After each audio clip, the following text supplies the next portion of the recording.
Sem nerezident in pridobivam obdavčljive dohodke v Sloveniji.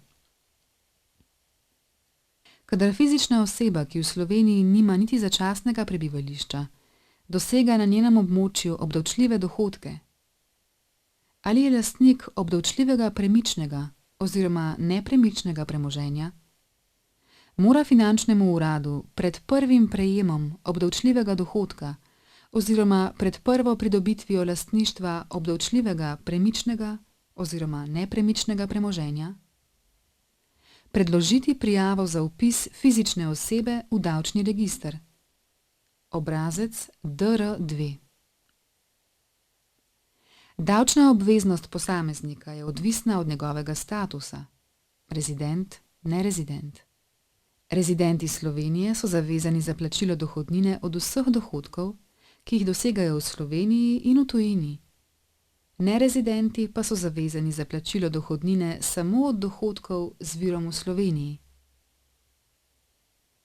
Primeroma so to dohodki iz kapitala, obresti, dividende, dobiček iz kapitala in dohodki iz oddajanja premoženja v najem, najemnine ali iz prenosa premoženjske pravice, licenčnine.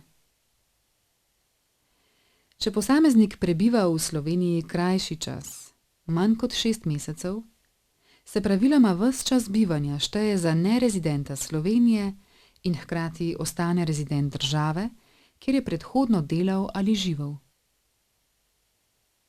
V primeru, da prebiva v Sloveniji več kot 183 dni v koledarskem letu, pa že izpolnjuje pogoj za rezidenta Slovenije. Pogoje za status rezidenta Slovenije lahko izpolni tudi že pred potekom obdobja 6 mesecev prisotnosti v Sloveniji, če v Sloveniji vzpostavi pomembnejše rezidenčne vezi, na primer običajno bivališče ali center življenjskih interesov.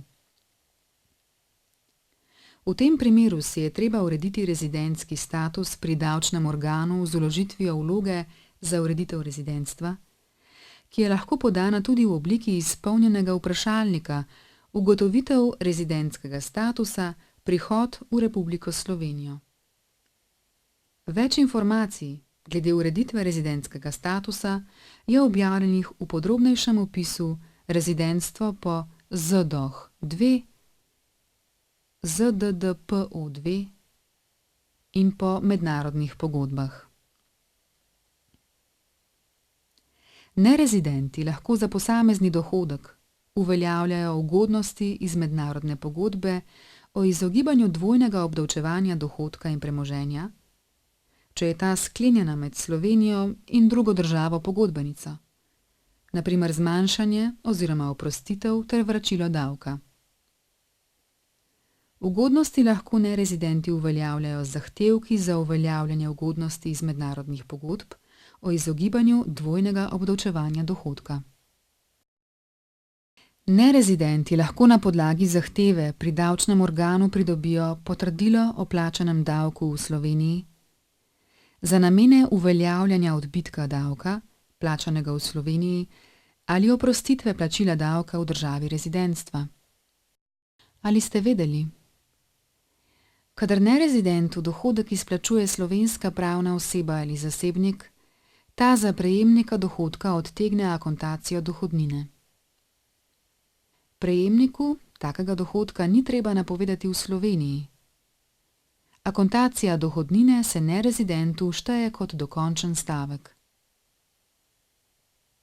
Podpisano in skenirano vlogo oziroma vprašalnik za ugotavljanje rezidentskega statusa se lahko posreduje Finančni upravi Republike Slovenije tudi po elektronski pošti pristojnega finančnega urada ali preko portala e-davki z uporabo digitalnega potrdila ali z uporabniškim imenom in geslom.